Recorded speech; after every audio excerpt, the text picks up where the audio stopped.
This is Warriors Anonymous. Hey! Welcome to Warriors Anonymous. That was a great little intro. Thank you, brother. Bit of James Brown to inspire us on this Father's Day edition.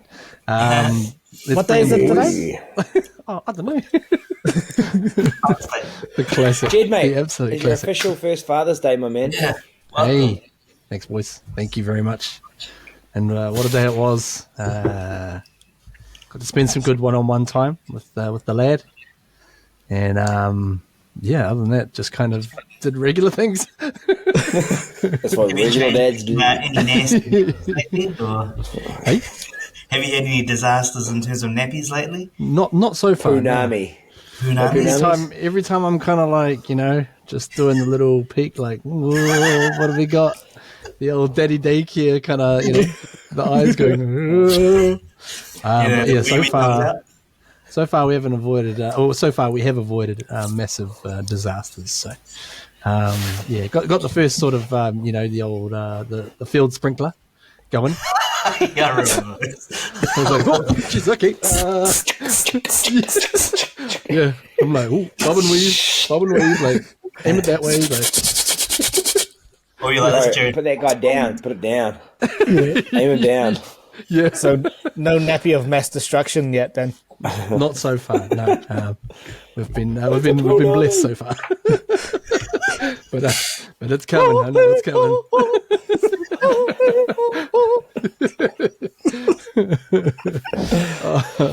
Oh man, yeah, it's been very interesting. But happy Father's Day to you as well, bro. On behalf of on account, should I say, of being a father, and also in respect to your dad as well, bro, who was dearly missed. Always think of you on Father's Day. So did you get up to much? I understand you went out for dinner. Was that for a Father's Day celebration? Or? Yeah, with the brothers. So yeah, it was good. Just a bit of dinner then. And a lovely day. Kids looked after me. So just had a nice cruisy day in what I'm calling the Barcelona of the South, Wellington. It was beautiful today. Oh, yes. It was beautiful. Barcelona. Barcelona. So yeah, had a great day. Brilliant, bro. Nice work. Another father on the podcast as well, Monita Sauce.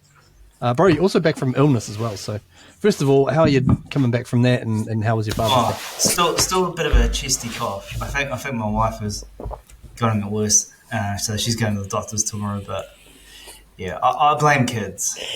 That's how I look at it. But happy Father's Day, anyways. I blame the kids. Blame you. Blame you, kids. Hey, you can blame them. It's your day, bro. Yeah. It's all your fault, damn it. But I know, Good to I'm have you nearly back. back. Just a bit of a chesty cough. Okay. Well, just take it easy. We won't throw any curly questions at you. We've also got Isaac Sauce, bro. I understand you've got something to really set the scene for this particular episode, bro. Bring us in. Well, first of all, to set the scene, I feel like I'm the odd man out here because I'm with no child. So no happy Father's Day to me. Oh. Be the Mac Daddy. Hey, Maybe Daddy. next year. Hey, Masaki. Wink, wink, nudge, nudge. Eddie. She's sitting right here. Hey, babe.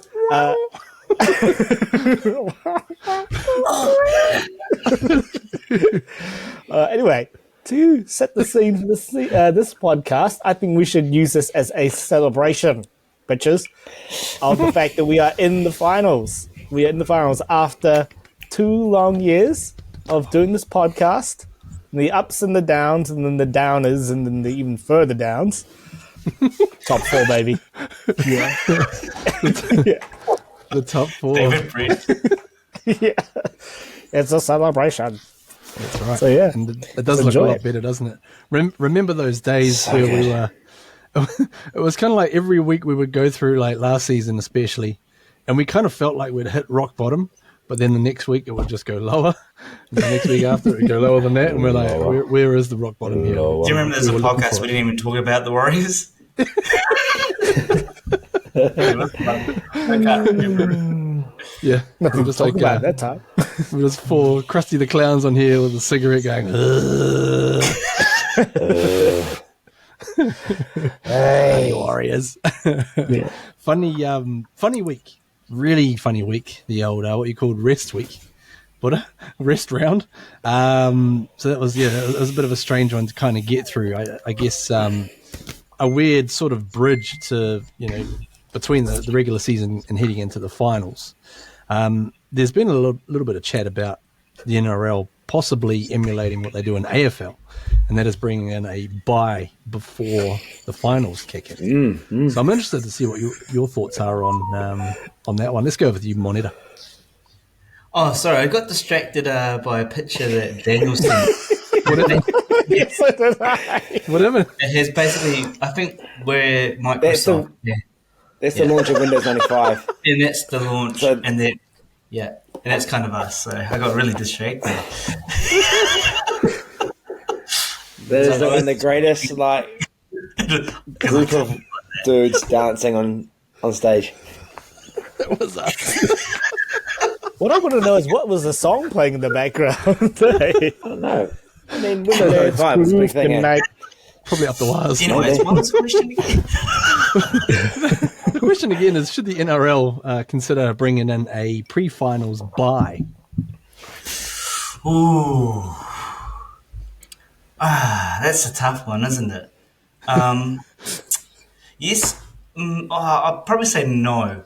Just for one, I just think just kind of keeping the momentum. I think the Warriors are kind of I don't know. It's a tough one. I know we want to rest players, but at the same time we want to keep momentum. And I think 2 weeks in between, normal season to finals, I don't think I could wait. That's just me being impatient. But I can see the benefits for the actual players, like freshen up. But then at that same time, it's that balance between resting and momentum, which we've seen with the Warriors when after a bye, they tend to kind of just, take a while to get back into the smoother things. So I was getting dazzled by all the hand actions going on there. yeah, I'm just the Gates. I thought about this. I reckon they should have a bye, but I reckon they should have. So there's 9 teams that don't make it, right? So there's basically top 8, and there's 9 teams at the moment that don't. The Wooden Spooners should just sit there out, and they should play like a 9 versus 10, 11 versus 12, just a little one-off game for classification. Maybe put some extra money on the line so that there's a round of football as well as NRLW as well on top of it, so that you have, yes, there's a bye round for the top 8 and they can have a freshen up, but then there's some football to watch as well. And something on the line, put 2 teams, I know it doesn't sound glamorous, playing off 4th, 14th and 15th, but, just a little bit of incentive, a team wins a couple $100,000 because it's worth a lot of money. Relegation, like they do in the Premier League. Now that would be the next. That would just be next level, eh? Relegation. Or they could use 1 week to make it just like a carnival round of skills, rugby league skills carnival. All-Star week. Like a all-star weekend where they just do the 100-meter race with the remaining 9 teams, and then they do who can do the biggest drop kick. Just make it a little bit of fun leading into the finals, a little bit of a spectacle. And the finals teams could be there at the event watching these things go on, like the NFL would do. Like they have they have those what are they called? Skills challenges and skills challenges and stuff like that. Try kick a conversion from the corner of the field or something like that and bend it around, all those sorts of crazy things, just to make it a bit of fun. Sure, they're not making the finals, but they can have a bit of fun somewhere. 2 ideas for that, to add on to that, Isaac. You could do the Saab versus Saab challenge. Man versus car. Saab v Saab. And also, I remember years ago, there was a little segment on maybe the Footy Show where they had Hazem Al Masri with a ball loaded with helium.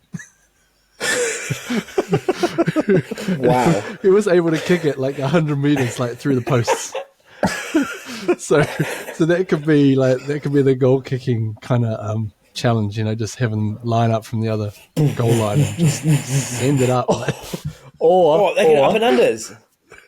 here's another thought. They could have the average Joe weekend where every person that slags off like any of their teams, like a West Tigers fan who's slagging them off online or something like that, has a one-on-one with a Tigers player.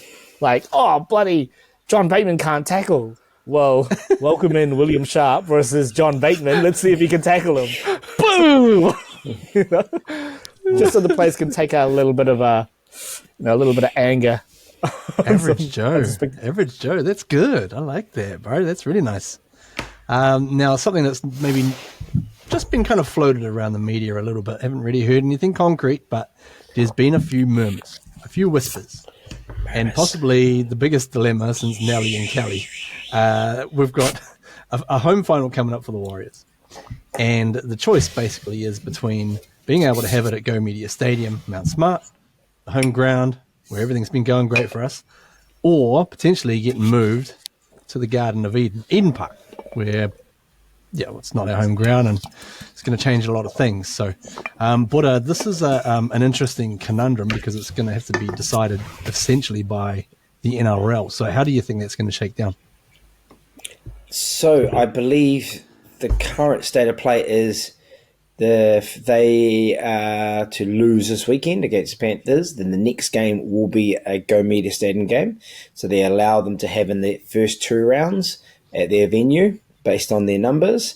And then if it is to be the prelim final, which is obviously beating the Panthers, skipping a week and going to the prelim final, then is all likelihood it will go to Eden Park, and that's just due to the numbers size. So I think the NRL have a rule of 25,000 seat capacity minimum. If you can't get 25,000, then you have to move it to a bigger venue. So the Penrith will have it at Bluebet Stadium this weekend. We're playing there, but if it was in the prelim time, they'd have to come into Sydney to play. So I guess that's the view, and personally, I don't mind if it goes to Eden Park if it's the big game, because I'd rather see 50,000 people just descend and support the Warriors. But I do appreciate it takes away from the home of the Warriors.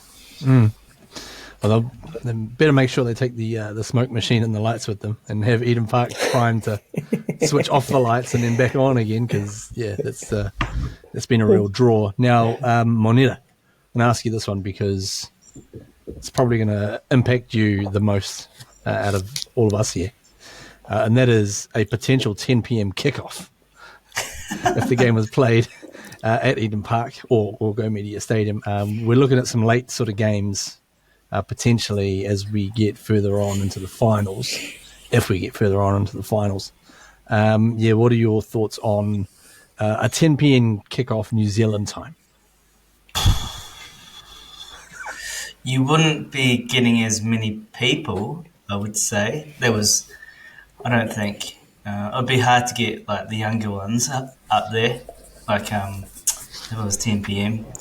I was reading some article about that, and there was some of the risks around it. If it was a later kickoff, getting like the younger ones there would be a bit of a hard task.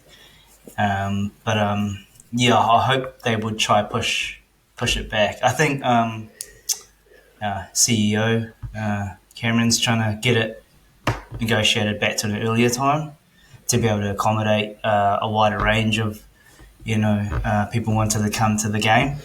And so I really hope they can push it back. I mean, come on, we've played 2 or 3 years over there, the least they could do for us is to at least like switch the times, We kind of helped them during COVID times. I would hope they can still reciprocate some way in regards to us making the finals and just having a time which it's funny seeing. It's really funny seeing the, seeing this kind of issue pop up. It really does feed into the whole sort of conspiracy theories that roll around, just about potentially the Warriors not really being a desirable team to be, so far into the finals for, for those kind of reasons. I'm not saying one way or the other. It feeds the narrative. As would say, I'm not saying one way or the other. They would just float out there. Sacrifices that we've made. Well, what about I reckon. What about those sacrifices? Fans. That's a whole different episode.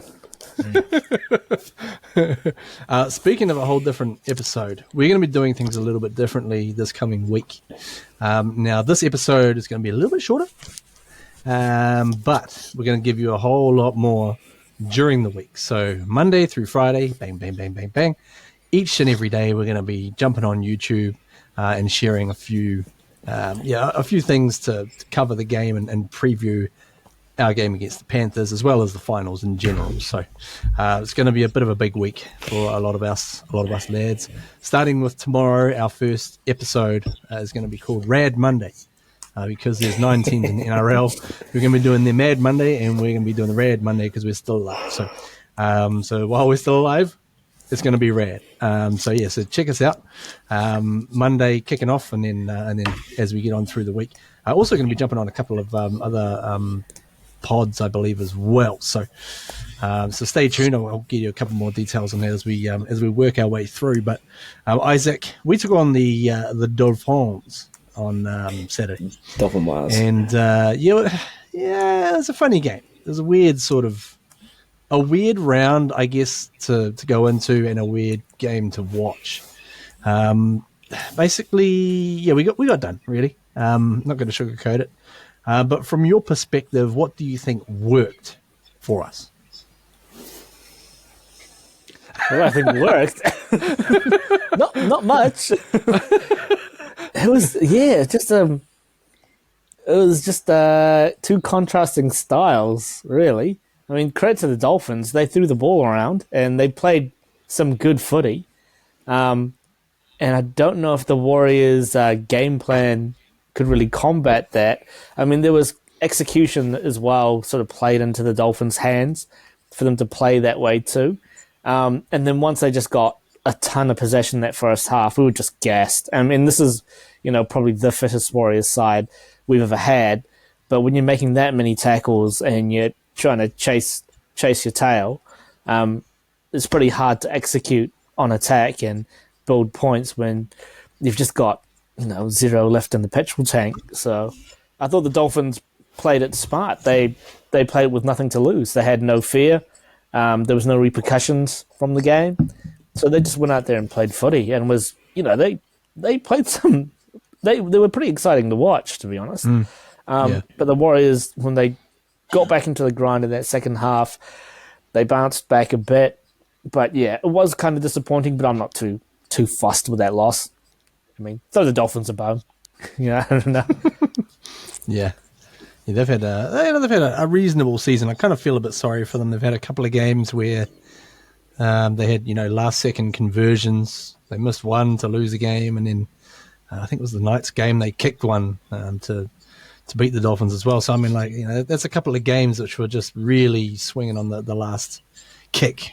So I kind of feel like they weren't actually that far off from higher sort of aspirations. But Moneta, we did rest a lot of players, and that's of course going to bring about certain questions, especially when you get done by a good 20 odd points. The questions about should we have rested so many? What are your thoughts? I think I'd rather not have injuries going into the finals. So for me, I think that kind of puts it to rest. I think it was the right thing. I know Webby was talking about a few weeks ago he wouldn't be resting them, but I think he kind of saw that, there's all these niggles coming up with Shawnee's ham, I think it was his quad, and AFB was obviously putting a lot of minutes, Jackson Ford and all that. So I think I'd rather have, fresh players rather than injured players going into the finals. So I think it was a good move. And I think it gives some of the, Kalani going and Roach a chance to kind of show their wares within the first, top grade. It's obvious that we weren't playing, that wasn't our full strength team, but I think, I think it will be better in terms of building depth. And it gave, to Marty Martin kind of to dust off his cobwebs, right? I mean, he wasn't perfect, but, his first game back, I'd rather him do that against the Dolphins rather than in the finals, right? Because he's definitely going to be taking the number 6. So I'd rather him dust the cobwebs off against them. So, yeah, there was an addict's worth of cobwebs on a lot of his plays. Buddha, are we in a better space heading into this week because of what happened on Saturday? 100%. 100%. So you had a bunch of guys that didn't have to travel. Toys back's obviously a bit niggly. He was never going to travel. Yeah, those other guys that Moneta mentioned, needed just need a nice freshen up, man.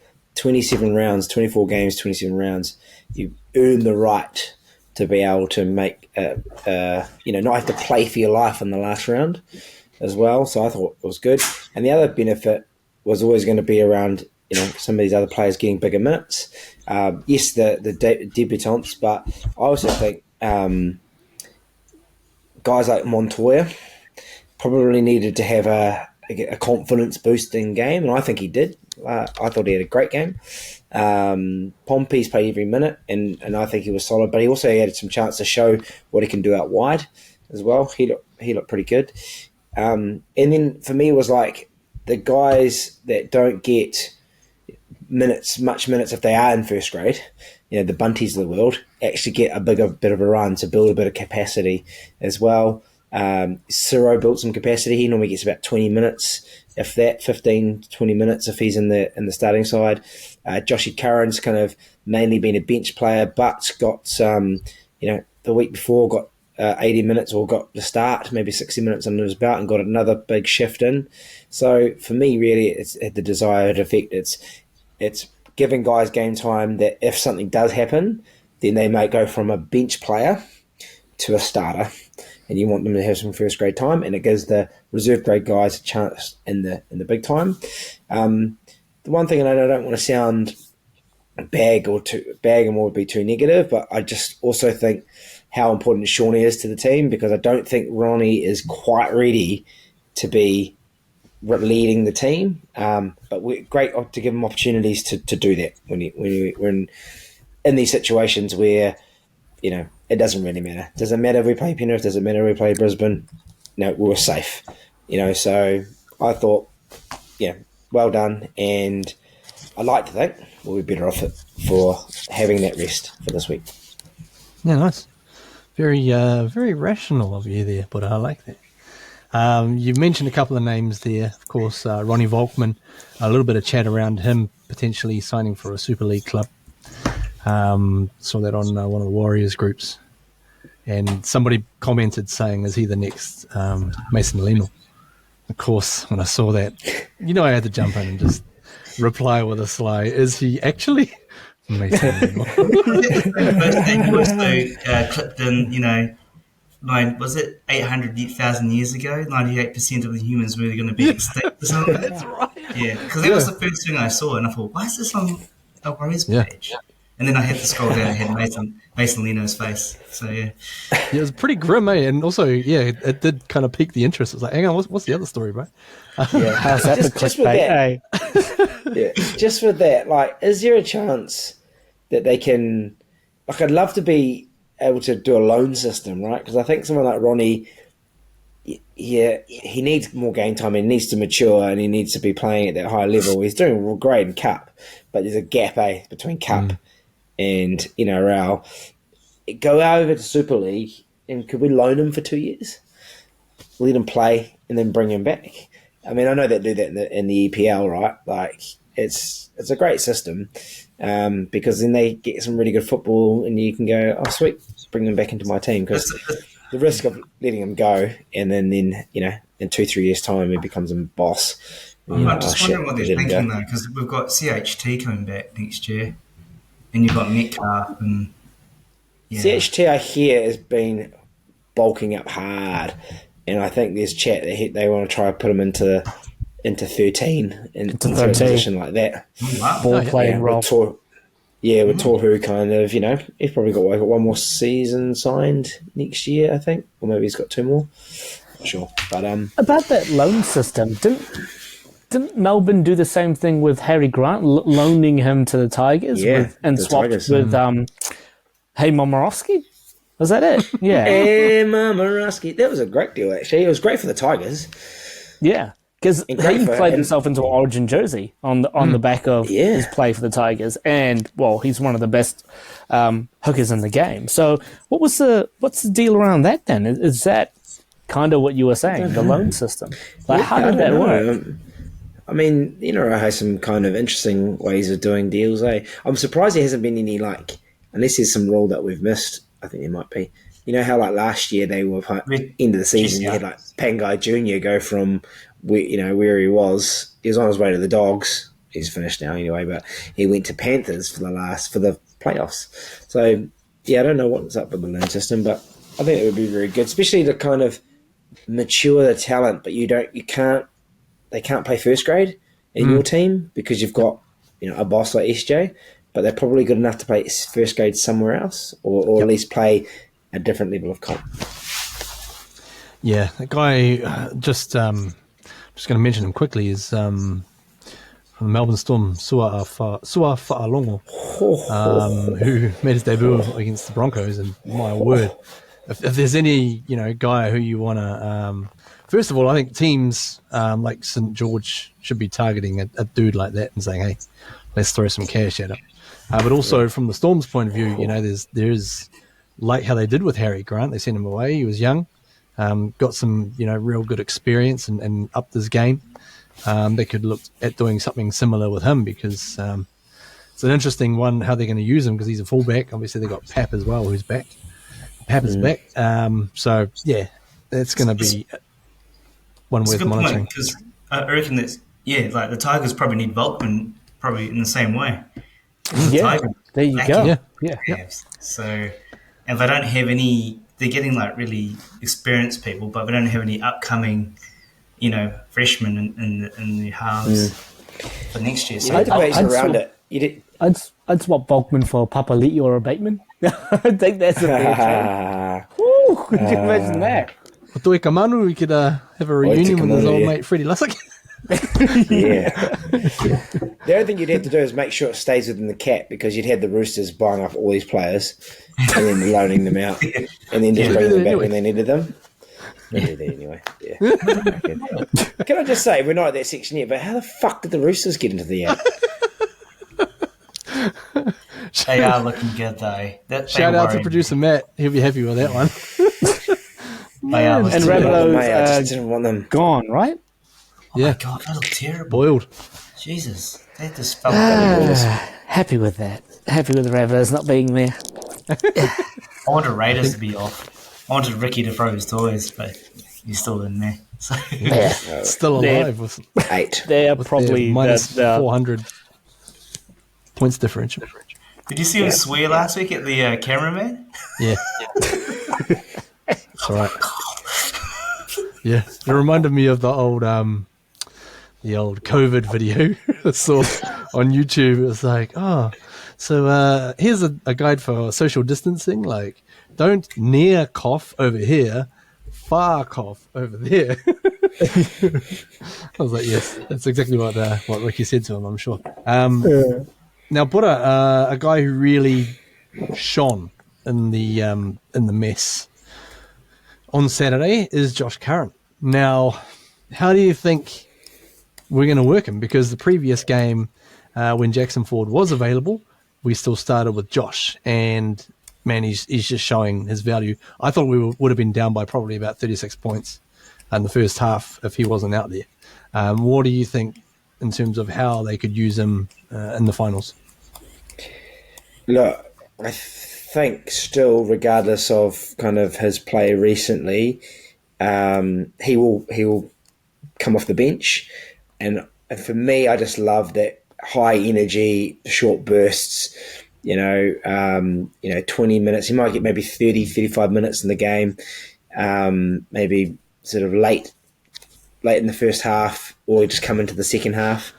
I just love when he's full of energy and he's everywhere.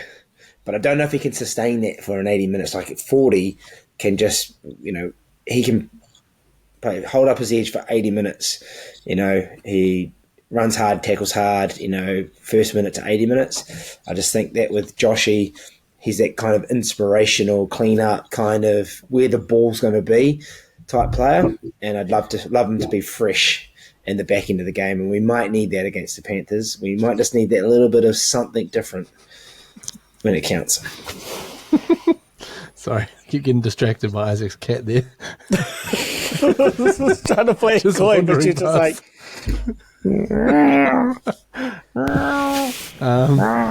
Lost my train of thought there. Isaac, our defence. Obviously, we had a lot of changes on the weekend. Personnel, completely different to what we'd normally use. But our defence recently hasn't quite had that sort of same kind of starch or resilience that we had in the earlier parts of the year. How do we get that back?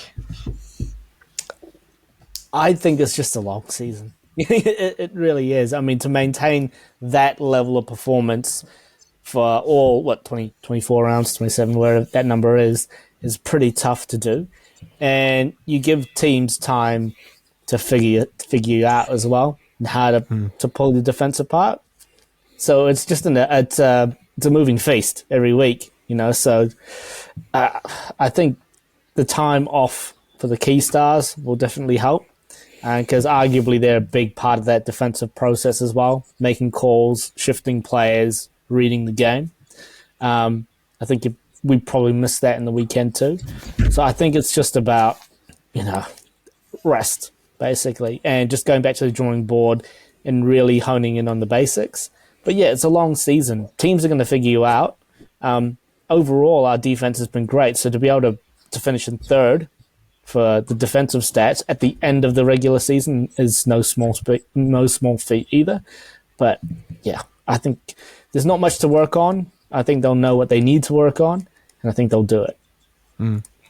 I also saw someone commented online as well today saying this game against Penrith could very well be the first time we've actually had our top 17 available and playing. So I guess it probably depends on how you feel about Metcalf or Martin, but we shall move on. In the New South Wales... What's up? In the New South Wales Cup, the Warriors went down 26-12 to the Rabbitohs on the weekend. Our guy, Tanner Stowler-Smith, got a very nice great meaty. Right up the middle there in support, and started the game off well. But sort of, again, they're going to be better off as well next week when they get a stack of starters back into their setup, because it goes into knockout from here. So they're going to be playing against the Canberra Raiders, a team we've beaten a couple of times in pretty close circumstances. I think we got a drop goal over them last time round. And I think it might have been Sefakula giving the guy the fingers. Still don't know what that was about, but we should have asked Tanner that anyway. So yeah, they're going to be playing against Canberra on Saturday. So that's at Leichhardt Oval in Sydney. If you're around Sydney, get along, check it out. Knockout footy. So that's where it gets really, really real. And I think Saturday as well, still TBC on this, but from what I've seen with the Aussie betting agencies, it's looking like the Warriors are going to be playing the Panthers on Saturday as well. So, so yeah, get the couch ready, get the snacks going for Saturday, because she is going to be on. Now, but just a quick look around, because we've only got a few minutes left here. But what did you see around the rest round for the NRL this week, bro? We'll start off with that Broncos Storm game as well, which I guess two teams resting a lot of players, but I thought it was quite a high quality affair. You to touch on the Storm hot stepper. He was electric, so unearthed him, and Pappenhausen got in. So obviously the Storm have the hoodoo, 16 I think in a row over the Broncos. Wow. And then they're playing each other again. How good is that? So, but for the Bronx, obviously they put all their high quality assets in the cabinet, and they just kind of lock them away. Other game I really, really, really, really wanted to see was the Roosters and the Bunnies. It was a pretty drab affair. I mean, the quality of the football was low. Probably speaks to both teams' kind of season, but the Roosters just kind of had a bit more ability about them, a bit more hunger, I think, and a bit more want. And the Bunnies just kind of faded out. Like, I don't know if you heard this going around, but they are the only team in history to be leading the comp at least halfway, after 11 rounds. After 11 rounds, And then to fail to make the 8. Wow. So, ever since, a host of things. I think it was when Latrell did it, the old shooter can at the old Luke Combs gig the other night. Kind of was the death knell. Did you hear about the dog day as well? They had a take your dog to work day, and they had take your dog to work day, and apparently Joey Arrow's dog had a crack at Jason Demetrio's dog. So being a dog owner, I can imagine how well that would have gone down. Anyways, I caught the Eagles game against the Tigers. that was Carnival. That was amazing. I heard it. It was amazing, but I heard it on some kind of radio sport or something as well. Some Eagles fans is like, so disappointing. Where the fuck was that all season? But I tell you, the Eagles couldn't be trusted, and they weren't. So they finished on a high. Obviously, our boys got a little bit of got finsed up, but that was all good. We knew that was going to happen, and I didn't really catch the rest of the round, apart from the clinical nature of the Panthers, who actually didn't rest any players, really. They pretty much had a full team. And I was really interested by that because perhaps it was just minor premiership on the line, or perhaps it was the fact that they lost the Eels the week before and they really needed to make sure that they had a good victory going in. And they sure did. And they sure did as well. Cowboys just, as we said, we're just too structured. You thought they would have played better, considering they had everything on the line. They needed to win the game, albeit against the Panthers, but they just didn't seem to bring it. I thought they didn't fire a shot. Yeah, they were the team that no one wanted to play for a while. There, they were just going great guns, and then I think it might have been that Titans game where they just from there just popped the balloon. I don't know what happened to them, but everyone was predicting them to be like the gate crashers, but they just fizzled. They didn't look good at all last. Yeah, I watched the first 30 minutes. They're hoping that they'd get up over the Panthers, and then obviously the Roosters and the Raiders would get up over the Sharks, and then the Roosters would be out. But not to be. Purposely didn't really watch the Dragons Knights because I don't believe in the Knights, but everyone does, and they look really good. I just think I don't know. I just don't. A team with Phoenix Crossland just doesn't excite me, but they are. They're playing well. They've won 9 in a row. They've won 9. I know. I just don't want to believe it, but I know. I didn't even hear Ponga. I know they look good, but they got Phoenix Crossland. Tyson Gamble, Phoenix Crossland, and bloody Jackson Hastings. Oh my god. Yeah, there's such a ragtag team, eh? When you take the stars out, it's such a Mighty Ducks team, you know what I mean? yeah. Tyson Gamble, Jackson Hastings, Phoenix Crossland. That's your spine? For real? They were saying that about the Warriors, though, weren't they? Remember we were saying there's no kind of like big X Factor players, but look at the Warriors now. So it's kind of like the Newcastle Knights. But that's us, not them. Like, but Phoenix Crossland. That's one team I just don't want us to play. I think a lot of teams are probably faring the Newcastle Knights at the moment. Yeah, and they're playing against Raiders. And Raiders. I know. They've got. I think they've probably got the best form out of any team in the league at the moment. I think so. In terms of consecutive wins, so it's going to be a very interesting shakedown.